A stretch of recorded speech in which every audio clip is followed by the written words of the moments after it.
Merci de votre attention, madame, monsieur. L'actualité en ce dernier mardi de l'année 2015, eh bien, c'est la séance de présentation de vœux à l'Assemblée nationale.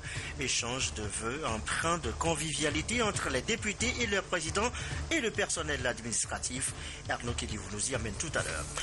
Droits de l'homme, le Togo de nouveau bientôt à l'examen périodique universel. Ce sera pour le compte du second cycle. Le processus d'élaboration du rapport vient d'être lancé ce matin. Les précisions dans cette édition. Enfin, le Burkina Faso Roch, Marc Christian Kaboré, prend officiellement la reine du pays des hommes intègres. Le nouveau président élu a prêté serment ce matin devant les Burkinabés et des délégations étrangères. Une cérémonie qui marque la fin de la transition. Voilà, madame, messieurs, le sommaire de cette édition. Bienvenue et bonsoir à tous. Direction d'abord la primature pour commencer l'entretien ce matin entre le Premier ministre et la directrice du Centre régional des Nations Unies pour la paix et le désarmement en Afrique. Les sujets évoqués, le prochain sommet sur la sécurité maritime à Lomé, le trafic d'armes via la mer. Et voici les précisions avec madame Olato Kumboigi sur des propos recueillis et par Antoinette Omaovovo. La discussion avec le Premier ministre porté sur le sommet maritime que le Togo devrait arbitrer l'année prochaine, 2016. Les dates précises seront connues publiquement, j'imagine, après le sommet ordinaire des chefs d'État qui sera tenu en janvier. Mais par rapport à l'implication de notre centre, comme vous le savez, nous sommes le centre régional pour la paix et le désarmement en Afrique. Les questions de sécurité maritime est un de nos les questions à laquelle nous avons un mandat de travailler avec tous les États membres de l'Union africaine. J'étais là ce matin pour voir avec le Premier ministre, échanger avec lui sur les aspects de préparation substantive, c'est-à-dire quelques réunions que nous avons prévues, nous avons été mandatés de préparer avant même le sommet. L'une de ces réunions, c'est une table ronde qui sera tenue ici à Lomé pour les pays du Golfe de la Guinée sur les circulations illicites des armes par la mer. La mer est un des biens que Dieu nous a donné pour faciliter le développement, le bien-être d'êtres humains. Mais aujourd'hui, nous voyons que ceux qui trafiquent des armes aussi utilisent la mer. Donc la réunion qui sera peut-être début février 2016 sera une réunion technique des experts des pays du Golfe de la Guinée pour essayer de faire un état de lieu de leur situation, qu'est-ce qu'ils ont comme législation, qu'est-ce qu'ils ont comme pratique, comment ils combattent le trafic illicite des armes légères et petits calibres en passant par la mer. Voilà l'audience accordée ce matin à la primature par le chef du gouvernement. À l'Assemblée nationale, nous l'annoncions tout à l'heure en titre, la plénière ce mardi a été toute particulière. À l'ordre du jour, la présentation de vœux au président du Parlement. Les échanges entre Daman Ramani et ses collègues députés ont été empreints de convivialité. Le compte rendu de Arnaud Kédivou.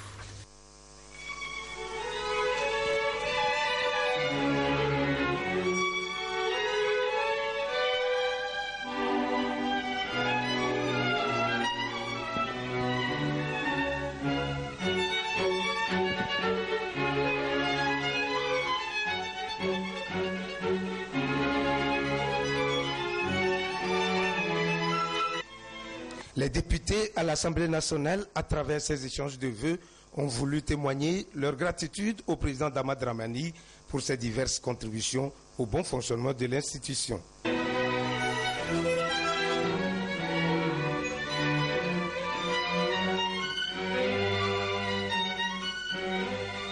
La cérémonie de présentation des vœux est une occasion pour une institution de faire son bilan et de dégager ses perspectives. La 3e année de la 5e législature de la 4e République vient d'être entamée et nous pouvons tous percevoir les résultats atteints et reconnaître avec modestie et objectivité que les changements qualitatifs opérés au niveau de l'institution parlementaire sous votre haute direction sont visibles et dignes d'éloge. L'année qui s'achève est pour nous, à l'Assemblée nationale, une année de réussite au regard des actions engrangées. En effet, l'histoire retiendra que nous avons eu à partager en 2015 la joie de la promotion de membres du bureau au poste de Premier ministre. Nous sommes convaincus que le développement économique et social d'une nation requiert chez chacun de ses fils et de ses filles un dépassement de soi à la hauteur des immenses défis à relever, et nous, parlementaires, détenteurs de la souveraineté populaire, en sommes plus conscients. C'est pourquoi le travail parlementaire moderne doit être considéré par nos collègues davantage comme l'occasion d'un brassage d'idées fécondes, susceptibles de transformer positivement notre réalité sociale en un mieux-être collectif, conformément à l'engagement pris et maintes fois renouvelé par le président de la République, chef de l'État. Les députés sont assistés dans leur mission régalienne par le personnel administratif parlementaire. Ce personnel a aussi adressé au président Dramani ses vœux de paix et de bonheur pour l'année nouvelle. Le personnel affirme que sous sa présidence, il a connu des promotions et reçu des formations. Il déclare être entièrement disposé à redoubler d'efforts pour apporter sa contribution au rayonnement de l'institution. Répondant aux vœux qui lui sont adressés, le président de l'Assemblée nationale a salué le bon sens, la courtoisie et le respect mutuel qui ont caractérisé le travail parlementaire. Il a annoncé que l'année 2016 sera promoteuse avec la construction du nouveau siège de l'Assemblée nationale. Je tiens tout d'abord à rendre grâce à Dieu Tout-Puissant, qui a manifesté sa miséricorde et sa bonté infinie à notre pays, en particulier envers l'institution parlementaire tout au long de l'année qui prend fin. Oui, notre législature avance lentement mais sûrement. L'année 2016 s'annonce d'ailleurs sous de bons auspices. En effet, notre rêve de siéger dans un nouvel hémicycle deviendra réalité bientôt. Cet important projet est le fruit des relations de coopération qui existent entre notre pays et la République populaire de Chine. C'est le lieu de saluer la qualité de ces relations et d'exprimer notre gratitude aussi au gouvernement de la République populaire de Chine pour l'aide multiforme qu'il accorde au Togo, dont la construction du siège de l'Assemblée nationale est l'un des exemples emblématiques. Je voudrais en l'occurrence saluer aussi les initiatives diplomatiques du président de la République qui ces derniers temps ont donné une impulsion efficace au suivi, à l'évolution rapide et à l'aboutissement de ce projet.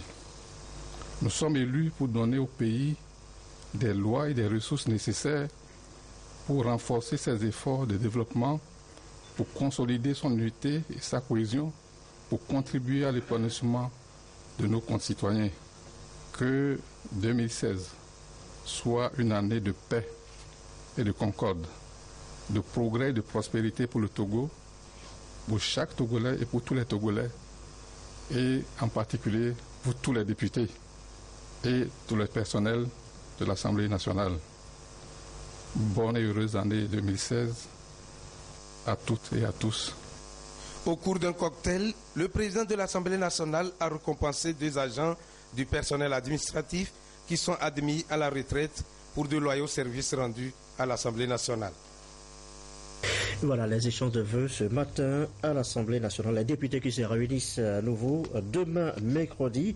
Ce sera pour le compte de leur 10e séance plénière de la 2e session ordinaire de l'année, toujours au Palais des Congrès, siège de l'Assemblée nationale. C'est ce qu'indique ce communiqué du président du Parlement.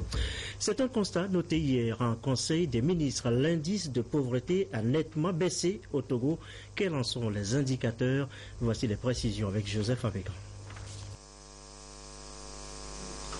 En matière de lutte contre la pauvreté, les plus hautes autorités togolaises ont élaboré toute une série de programmes visant à améliorer sensiblement les conditions de vie de la population. En milieu urbain comme rural, les projets sont accessibles à toutes les couches, même les plus vulnérables. La finalité est de réduire la pauvreté et de créer les conditions pour un réel épanouissement. Le PRADEP, le FAEJ, le FIJ, le volontariat, le Fonds national de la finance inclusive, à travers ses produits, l'APSEF, l'AGICEF, l'AGRICEF, pour ne citer que cela, ont positivement impacté le quotidien de la population togolaise. Pour renforcer la lutte contre la précarité, dans les milieux les plus reculés, le gouvernement a mis en place le transfert monétaire. Et là encore, les résultats sont à la hauteur des attentes. D'autres initiatives sont en cours. En matière de lutte contre la pauvreté, 2015 s'achève sur des chiffres encourageants. Selon une étude réalisée par l'Institut national de la statistique et des études économiques et démographiques, INSED, cette enquête basée sur l'expression des ménages fait ressortir de fortes tendances, traduisant une amélioration des conditions de vie de la population togolaise. Une progression significative a été enregistrée pour l'accès aux services sociaux de base en matière de sécurité alimentaire, de santé, d'éducation, d'alphabétisation et d'emploi. Les indicateurs de la pauvreté et les inégalités se sont améliorés dans l'ensemble du pays. L'enquête révèle que l'indice de pauvreté est passé de 58,7% en 2011 à 55,1% en 2015, soit 3,7 points, consolidant ainsi la baisse constatée entre 2006 et de 2011. En ce qui concerne l'accès aux services sociaux de base, il ressort de l'enquête que la proportion des ménages utilisant l'électricité comme principal mode d'éclairage est passée de 39,2% en 2011 à 48,3%. S'agissant du taux d'utilisation d'eau potable, il est passé de 55,9% en 2011 à 61,8% en 2015. Et dans le domaine de la sécurité alimentaire, la proportion des ménages ayant eu des difficultés à subvenir aux besoins alimentaires est passée de 49,5% en 2011 à 33,9% en 2015.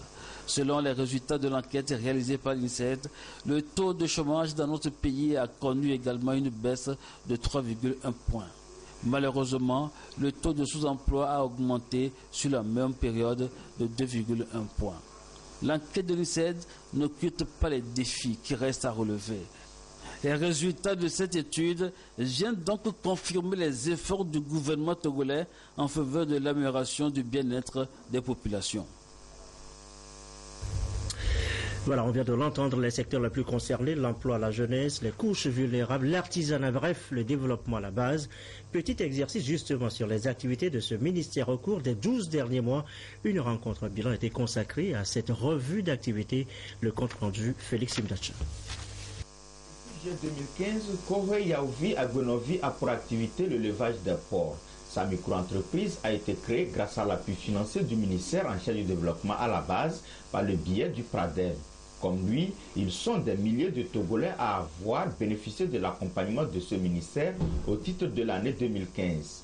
Appui qui se décline en 4 composantes que sont la promotion du développement à la base, la promotion de la finance inclusive, la promotion de la jeunesse et de l'emploi des jeunes, ainsi que le développement de l'artisanat. Des programmes qui font l'objet de cette rencontre pour faire le point sur les résultats obtenus. Au niveau du programme de la promotion du développement à la base, nous avons mis l'accent sur le renforcement des capacités des populations à la base. Ces populations qui sont organisées en comité de développement ou en groupement, nous continuons de renforcer leurs capacités. Plus d'1 millier de ces groupes ont bénéficié d'un programme de renforcement de capacités. Nous avons également permis à beaucoup de groupements de mieux se structurer, de s'organiser, tout comme pour les comités de développement, parce que dans toute action de développement communautaire, nous nous assurons que les porteurs de développement, mais les porteurs, les responsables sont assez bien outillés pour pouvoir jouer pleinement leur rôle. Nous avons également au niveau de ce programme pu permettre à 85 000 élèves de bénéficier d'un repas par jour dans le cadre du programme de cantine scolaire. Nous avons également permis à 15 000 foyers de bénéficier des transferts monétaires. Au niveau de la promotion de la finance inclusive, nous avons pu permettre à un peu moins de 600 000 personnes de bénéficier des différents produits du FNFI. Toujours au niveau de l'inclusion financière, le ministère a pu mettre en place des organes de pilotage, notamment la direction de la promotion de la finance inclusive, et nous sommes lancés dans le processus MAP qui permet à notre pays de disposer d'une stratégie à long terme qui permet vraiment d'assurer l'inclusion financière au niveau de notre pays. Au niveau de la promotion de la jeunesse et de l'emploi des jeunes, nous avons eu à organiser beaucoup d'activités socio-éducatives. Et ces activités ont touché près de 40 000 jeunes. C'est à travers les colonies de vacances, à travers les différents forums pour inculquer aux jeunes la culture du respect du bien public, toutes les questions qui touchent au civisme. Nous avons aussi mené beaucoup d'actions au niveau de l'employabilité des jeunes à travers le programme de volontariat, l'Agence nationale de volontariat. Et donc cette année, nous avons pu mobiliser 3200 jeunes. Et également au niveau de l'entrepreneuriat, beaucoup de jeunes, un peu plus de 3000 jeunes, ont pu bénéficier de l'accompagnement technique, de formation. Et parmi eux, beaucoup ont pu bénéficier de crédits. Nous avons eu à former des maîtres artisans. 1500 maîtres artisans ont été formés. Nous avons démarré le système d'information de l'artisanat. Et nous avons également essayé de mettre en application le code de l'artisanat à travers des différents décrets qui sont mis en place pour réorganiser les chambres de métiers et mettre en place les centres de ressources artisanales. Pour exécuter tous ces programmes et répondre aux multiples sollicitations des communautés vulnérables, le gouvernement a mis à disposition 23 milliards de francs CFA. Toutefois, les besoins sont encore énormes pour venir à bout de la précarité au Togo et le ministère va s'y atteler. Les besoins des populations sont toujours énormes, toujours. Et donc, nous allons poursuivre la mise en place des infrastructures socio-communautaires en réponse aux besoins de ces populations. Nous allons poursuivre également notre programme de promotion de la jeunesse et de l'emploi des jeunes. Nous voulons des jeunes engagés, des jeunes disciplinés, des jeunes qui ont envie de rompre avec l'inactivité, avec l'oisiveté et qui sont prêts à saisir toutes les opportunités qu'on leur offre pour sortir de la précarité. Nous avons les jeunes Togolais talentueux, dynamiques et nous voulons continuer le travail avec eux. Nous allons continuer le développement de l'artisanat en multipliant les ressources, les centres de ressources artisanales, les opportunités d'accompagnement pour ces jeunes artisans en termes de formation, de kits et de financement. Nous allons poursuivre également ce programme d'inclusion financière, sociale et financière avec le FNFI. La ministre a salué les efforts des différents acteurs dont la mobilisation a permis d'atteindre les résultats actuels. Aussi a-t-elle remercié les partenaires techniques et financiers pour leur soutien multiforme. Dans la foulée, on en vient. Voici ces portraits de deux jeunes gens accompagnés par le Pradeb, justement, deux jeunes entrepreneurs, l'un éleveur de porc, l'autre fabricant de savon et détergents liquides. Ils ont tous deux reçu la visite, les encouragements, on va dire, de Madame la ministre de Daloraro, Félix Imdacha. Ici à la main, mais ce n'est que pour un début. Le début de la savonnerie initié par Yabré Benewinde, ceci avec l'appui du Pradeb, un programme du ministère du Développement à la base de l'artisanat, de la jeunesse et de l'emploi des jeunes. Nous sommes arrivés à la production du détergent javelisé à partir d'une formation que nous avons reçue. Nous avons eu une formation au niveau de Lomé et ça nous a permis aujourd'hui, et avec le financement du Pradeb, ça nous a permis de mettre le détergent javelisé sur place et de les produire. La production se fait à petite échelle et le promoteur travaille avec l'aide de 3 ouvriers. Des emplois créés déjà pour satisfaire une demande sans cesse croissante de la population en produits cosmétiques. Par rapport à la distribution, nous avons des agents commerciaux et des grossistes à qui nous livrons directement nos produits, qui à leur tour livrent ça aux semi-grossistes. Et ce sont les semi-grossistes qui livrent directement aux détaillants. Nous voulons, avant toute chose, dire merci au gouvernement togolais pour avoir pensé à nous jeunes. Avec le programme Pradeb, nous avons aujourd'hui reçu un crédit qui nous a amené à commencer par produire, même si ce n'est pas une grande production à l'échelle grande, Et nous avons commencé quand même par produire de façon moyenne. Nous pensons avec le temps avoir d'abord un local plus grand que ça et avoir des machines de production qui vont nous permettre de produire une grande quantité, pourquoi pas, et distribuer à temps. Tout comme Yabré qui n'est qu'à 115 cartons de production de savon par mois, un autre jeune fait ses premiers pas dans l'univers entrepreneurial. Kohei Yaovi Agbenovi, qui s'est spécialisé dans le levage des porcs. Au moment où on faisait des études, on rêvait entreprendre. Maintenant, grâce à ce fonds, à ce financement, nous avons pu réaliser notre rêve qu'on a. Bon, ici, j'ai déjà créé mon entreprise dénommée Agronolimite, qui est spécialisée dans la production et dans la transformation des produits agricoles. Mais pour commencer, j'ai déjà mis en place une exploitation de l'élevage des porcs. Donc j'ai au total maintenant 26, mais pour le fait là, j'ai livré 6. On ne peut exploiter son potentiel s'il travaille pour quelqu'un. J'ai vu que même si tu travailles pour toi-même là, tu peux exploiter le maximum de ton potentiel, ce qui m'a poussé même à travailler dans mon propre compte là. Bon, je suis très content.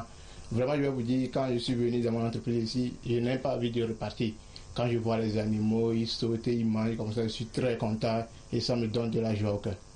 Pour appuyer ces deux jeunes Togolais qui ont opté pour l'auto-emploi, le ministère en charge du développement à la base et de l'emploi des jeunes a déboursé quelques 4 400 000 francs CFA. La ministre Dogbe, en visitant ces jeunes promoteurs, les a exhortés au sérieux dans la gestion de leur activité pour servir d'exemple à ceux qui hésitent encore à oser entreprendre et se livrent plutôt à l'oisiveté. Et sachez par ailleurs que du poisson frais est produit ici au Togo, à Tekpamé précisément, des poissons nourris et de produits issus de matières premières agricoles riches en protéines. Vous suivrez demain dans nos éditions un gros plan sur cette production Made in Togo. L'entrepreneuriat encore, voici un autre type d'entrepreneurs. Ils sont, eux, dans l'économie numérique, regroupés au sein du CONAPREM, Conseil national des professionnels de l'économie numérique. Ils viennent d'ailleurs de lancer des journées dites de l'économie numérique, les enjeux. Clarisse Aticlet. Bien, apparemment nous ne sommes pas prêts encore pour ce sujet. Nous poursuivons cette édition. Il est 20h22. Les droits de l'homme maintenant. Deuxième titre de l'actualité ce soir. Le Togo de nouveau à l'examen périodique universel. Au titre du second cycle, le processus d'élaboration du rapport national vient d'être lancé ce matin. Joël Aziadapou pour le reportage. Donne le ton au processus devant aboutir à l'élaboration du rapport national pour le compte du second cycle de l'examen périodique universel. L'examen périodique universel est un mécanisme du Conseil des droits de l'homme destiné à améliorer la situation des droits de l'homme dans chacun des 193 États membres des Nations Unies. L'Assemblée générale des Nations Unies, comme vous avez eu à l'entendre, en 2006, a constitué le Conseil des droits de l'homme.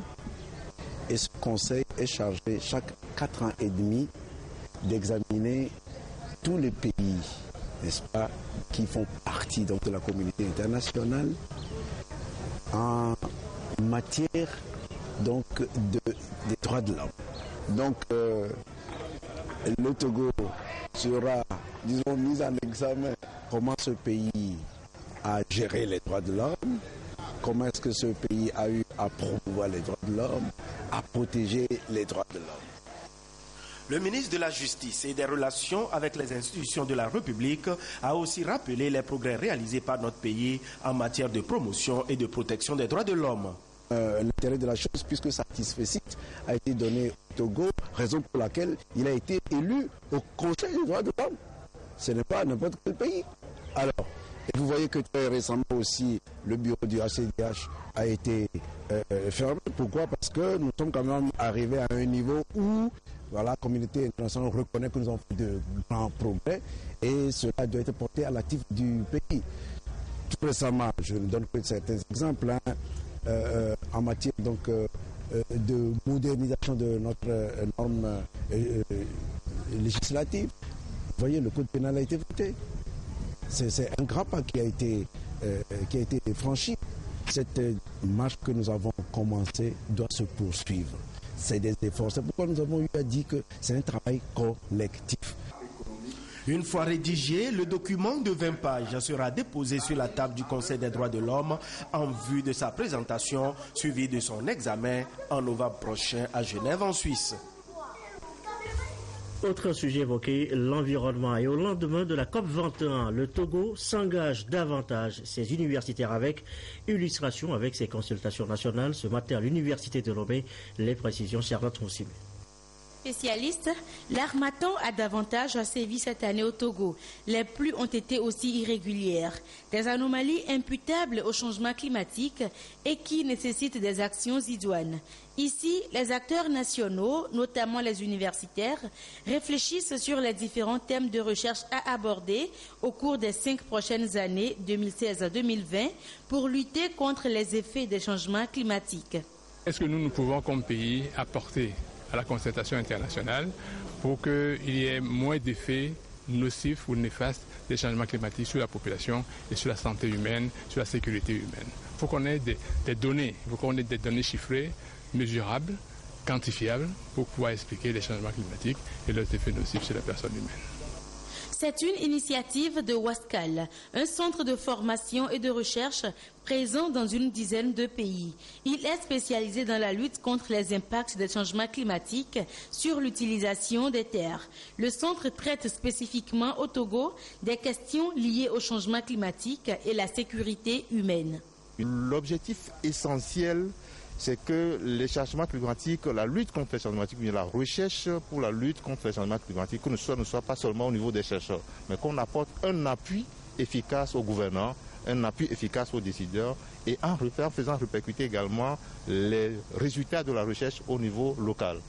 Les conclusions arrêtées au niveau de chaque pays seront d'abord portées au plan sous-régional, ensuite régional, puis élargies aux institutions financières, à l'instar de l'UMOA et de la CEDEAO. Ceci en vue de mettre en synergie les besoins de recherche dans la lutte contre les changements climatiques pour les différents pays.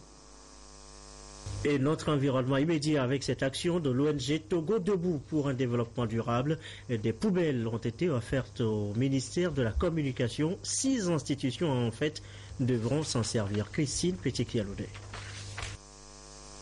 Ces poubelles réceptionnées par le ministre en charge de la formation civique vont servir dans les structures que sont le ministère de la Communication, le port autonome de Lomé, le PP Marina et Nyekonakwe, l'hôpital Otrivikonji et la polyclinique de Lomé. Le bienfaiteur est l'ONG Togo Debout pour le développement durable. Un acte civique et citoyen bien apprécié par le ministre Guy Madjé Lorenzo. Un milieu insalubre est un milieu handicapant pour les gens qui y vivent. Et c'est avec un plaisir non fin, non dissimulé que j'accepte votre présence. Vous rejoignez par cette sensibilisation l'un des objectifs de notre ministère, qui est la formation civique et citoyenne. Maintenant, ce n'est pas tout. Il y a le bon geste qu'il va falloir enseigner. Ce serait dommage que nous ayons des poubelles et qu'autour de la poubelle, on trouve des détritus. Togo Debout pour le développement durable a déjà placé plus de 100 poubelles dans certains endroits publics à Lomé. À travers son projet 1000 poubelles, elle ambitionne de couvrir toutes les grandes villes du pays. Nous travaillons en collaboration avec la commune de Lomé parce que la commune de Lomé est subdivisée en zones. Et ces zones-là sont gérées par des entreprises de pré-collecte. Donc ces poubelles-là viennent aider ces entreprises de pré-collecte qui déjà sont en train de se battre beaucoup pour lutter contre les dépotoirs sauvages. Le projet 1000 poubelles est initié pour accompagner les multiples actions du gouvernement en matière d'assainissement. Togo Debout est soutenu par plusieurs partenaires comme le port autonome de Lomé, Seco BTP, CCT Bâtiment et Promo Store Déco. À l'étranger, ça y est, il est officiellement président du Burkina Faso. Il a prêté serment ce mardi au Palais des Congrès, un début de mandat qui marque la fin d'un an de transition politique après la chute de l'ex-président Blaise Compaoré, toujours réclamé, vous le savez, par la justice de son pays. Dans le reste de l'actualité, les cadeaux aux enfants à Agoué, lycée, geste d'affection des cadres de cette banlieue de Lomé. Les enfants tout heureux, vous allez le voir, n'en demandez pas mieux. Reportage de Clarisse Aticlé.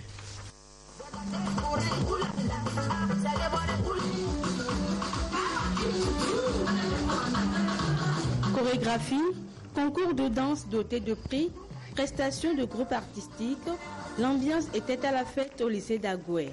La deuxième édition de Noël en chœur, organisée par les cadres d'Agoué lycée, a mis la joie au cœur des enfants. Ils ont ensemble partagé le bonheur des fêtes de fin d'année et chacun est reparti avec les bras chargés de cadeaux. C'est une très bonne initiative, j'apprécie parce que ce n'est pas tous les enfants qui ont la chance de bien fêter les fêtes de fin d'année. Donc c'est une très bonne initiative et je prie Dieu que ça continue. Au nom de tous les enfants, je remercie l'honorable députée Madame Ibrahima Maïmounatou qui permet à tous les enfants de s'épanouir et de bien fêter les fêtes de fin d'année. Les cadres d'Agoué lycée, au premier rang desquels la deuxième vice-présidente de l'Assemblée nationale, l'honorable députée Ibrahima Maïmounatou, veut à travers cette deuxième édition de Noël en chœur développer chez les enfants la culture de la fraternité et l'esprit de partage. C'est une façon pour nous de mettre ensemble tous les enfants et de cultiver le bon voisinage. Et cette année, vous l'aurez remarqué, nous avons choisi de parler de la fraternité et de la solidarité pour permettre aux enfants de tisser des liens amicaux entre eux et de pouvoir s'entraider en cas de nécessité et de construire un environnement paisible dès maintenant qu'ils sont enfants, comprendre cette notion de solidarité et de fraternité. Je profite de cette occasion pour remercier tous les cadres d'Agoué lycée qui ont contribué, qui ont aidé à la réalisation de cette manifestation. Je remercie également la ministre pour sa présence. Elle a rehaussé l'éclat de la manifestation et il faut noter qu'elle vit dans le quartier, donc elle est cadre du quartier. Je pense que c'est une très belle initiative parce que ça permet de rassembler les enfants, de créer une bonne ambiance entre eux et puis de leur donner la joie au cœur et puis de les inviter à la solidarité, à l'amour entre eux. En marge de ces réjouissances et partage de cadeaux, les enfants ont bénéficié d'utiles conseils sur le respect des parents, l'assiduité à l'école et les comportements citoyens. Très bien.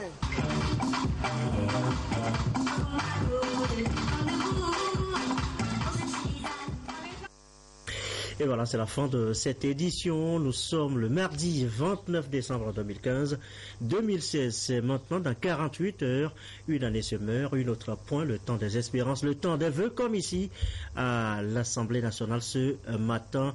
C'est sur ces images que se referme cette édition du soir. Merci à vous qui nous suivez ce soir à Cara, dans la Causa, à Marseille en France, sur la télévision togolaise et comme d'habitude, toujours fidèlement belle soirée.